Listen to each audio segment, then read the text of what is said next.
My apologies for my tardiness.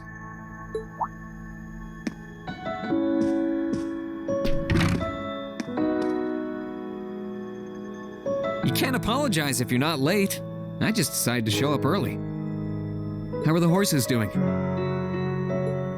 Splendidly, if not a little too energetic for their own good. Whitcomb was especially thrilled to finally be reunited with his master. I bet he was. Nice to hear.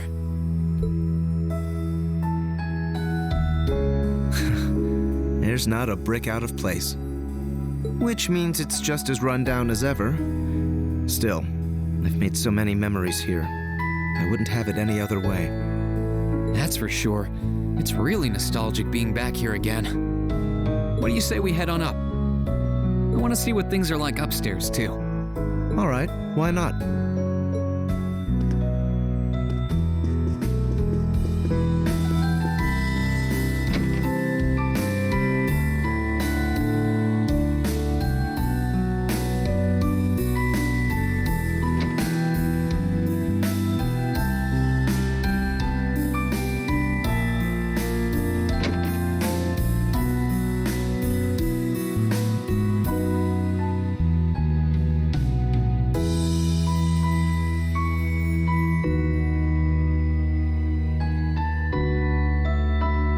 Crow's foolishness continues to baffle me.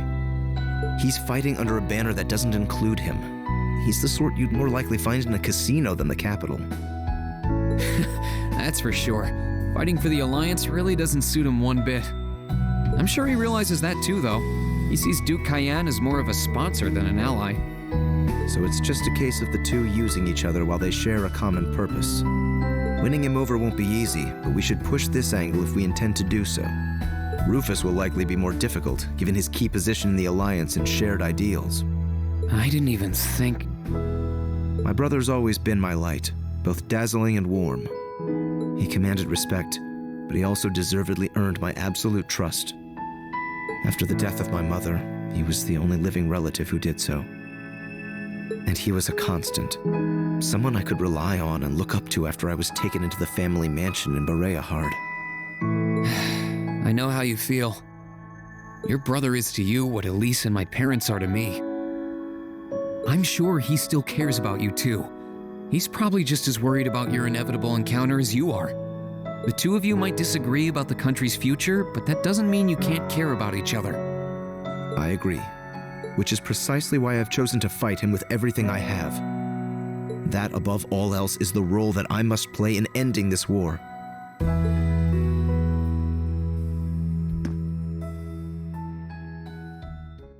I am the man I am today because of my brother. He gave me everything I have, taught me everything I know.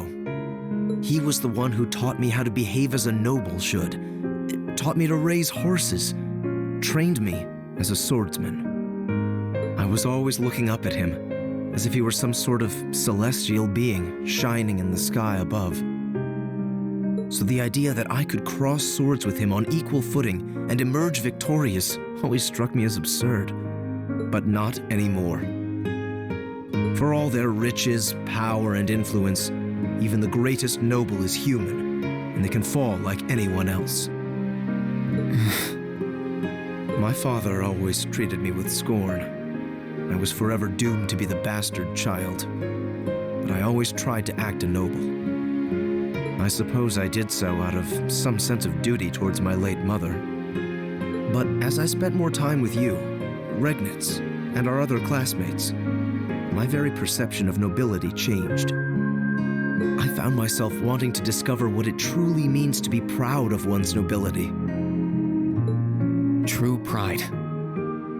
I can, and I will, surpass my brother. Not in order to justify the title given to me at birth, but in order to demonstrate the pride I have in myself as myself. And with you, my finest friend at my side, I know that I can accomplish that.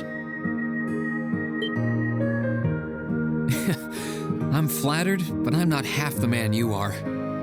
You've always had a meaningful sense of pride, more than anyone else I know. I honestly never expected I'd be able to be friends with someone like you. Not as equals, but I'm glad that I was wrong. It fills me with pride to know how much belief you place in me, and that you're even willing to put it into words.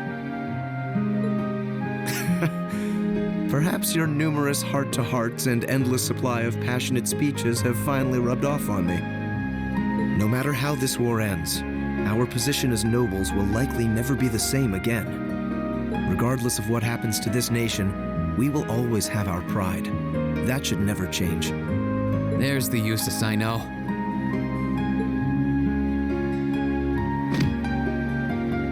I won't let my pride waver either. Not when I've got a friend like you to keep me in line. That goes without saying. I can't have you embarrassing me now, can I?